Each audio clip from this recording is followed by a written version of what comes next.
Je vous remercie, monsieur, mais je ne suis pas l'inventeur du légume unique. Je le savais, c'est moi. Je cherchais place. Voilà tout. Vous êtes dactylographe? Dactylographe? Qu'est-ce que c'est? Sténographe? Pas que je sache. Polyglotte, rédactrice, classeuse. Arrêtez-moi à votre spécialité. Vous pourriez énumérer tout le dictionnaire des emplois. Jamais je n'aurais à vous interrompre. Alors, coquette, dévouée, douce, voluptueuse, naïve? C'est plutôt mon rayon. Tant mieux. C'est la promesse d'une heureuse carrière. Non. J'ai peur des hommes. De quels hommes?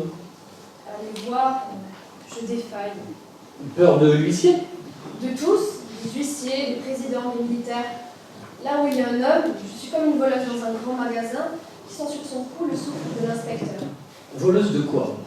J'ai envie de me débarrasser à toute force de l'objet volé et de le lui lancer en criant « Laissez-moi fuir !» Quel objet? Je ne me le demande même pas. Je le recèle, j'en ai peur.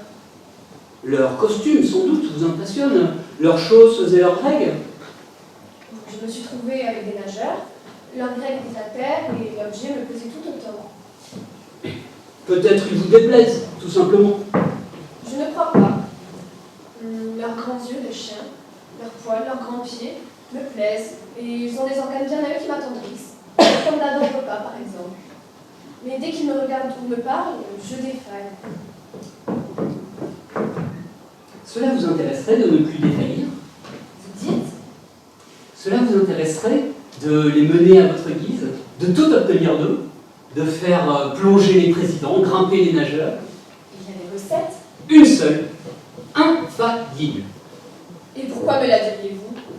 Vous êtes un homme. Ignorez-la et vous aurez une vie sordide. Recourez à elle et vous serez reine du monde. Reine du monde? Que faut-il leur dire? Aucun de n'écoute. Personne. Dites-leur qu'ils sont beaux. Ça veut dire qu'ils sont beaux, sensibles, intelligents. Non, qu'ils sont beaux.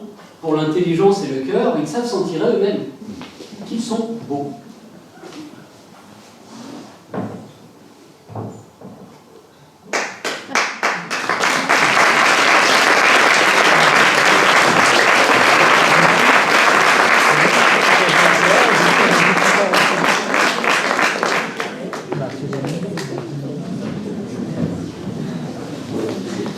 Le conseil de monsieur de Bellac a porté ses fruits.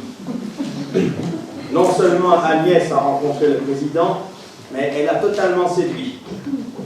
Lui, au comble de l'excitation, se sentant enfin reconnu à sa juste valeur, veut l'embaucher. Lui, qui était au point d'épouser l'austère Thérèse, est prêt à remettre en cause son projet de mariage. D'ailleurs, accompagné d'Agnès, le président entend faire part immédiatement de ses décisions à l'infortunée Thérèse.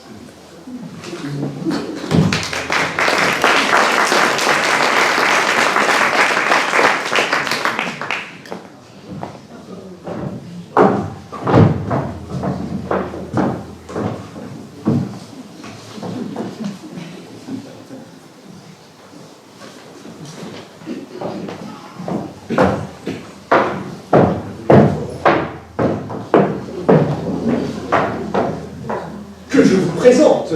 Présentation inutile et sans le moindre avenir. Sortez, mademoiselle. Agnès remplace Chèvredent et restera. Agnès, en 10 minutes, le prénom de mademoiselle est déjà tout nu. Tout nu et virginal. C'est le privilège de ce prénom. Et peut-on savoir pourquoi Agnès remplace Chèvredent?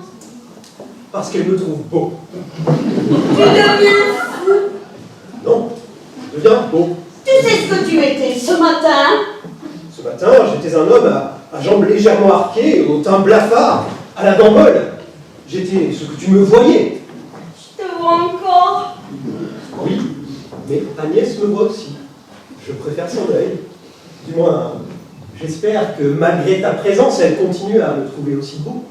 Je dois dire que l'animation vous embellit encore. Quelle honte!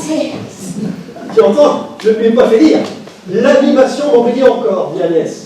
Et l'on sent que si j'étais près d'Agnès, endormi ou rageur ou transpirant, Agnès trouverait que l'inconscience, la harne ou la sueur m'embellissent encore. Vous souriez, Agnès? Oui, c'est beau un homme intelligent qui est brave. Cela le fait ressembler à s'y méprendre à Bayard ou à Turenne, sans doute. Oh non, Monsieur le Président est plus classique. À l'Apollon de Bellac, tout simplement. Quelle femme! C'est faux! Quelle femme! La vraie femme! Entends-moi bien, Thérèse, pour la dernière fois. Les femmes sont dans ce bas monde pour nous dire ce qu'Agnès nous dit. On ne les a pas arrachées au fer de notre propre côte pour qu'elles se lamentent sur la mauvaise foi des dissolvants pour ongles ou qu'elles méditent